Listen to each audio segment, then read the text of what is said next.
ఈరోజు భగవద్గీత గురించి ఒక ముఖ్యమైన విషయం తెలుసుకుందాం. గీతా శ్లోకాలన్నీ చదవలేనటువంటి వారికి 18 గీతానామాలు చదివినా గీతను పారాయణ చేసిన ఫలం లభిస్తుంది అని చెప్పారు. అవి ఏమిటో తెలుసుకుందాం. గీత, గంగా, గాయత్రి, సీత, సత్య, సరస్వతి, బ్రహ్మ విద్య, బ్రహ్మవల్లి, త్రిసంధ్య, ముక్తిగేహిని, అర్ధమాత్ర, చిదానంద, భవగ్ని, భ్రాంతినాశిని, వేదత్రయి, పర, అనంత, తత్వార్థ జ్ఞానమంజరి.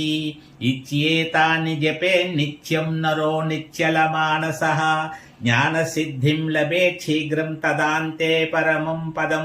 ప్రతిరోజు కూడా ఈ 18 నామాలు చదివినా గీతాపారాయణ చేసిన ఫలం లభిస్తుంది అని చెప్పబడుతోంది.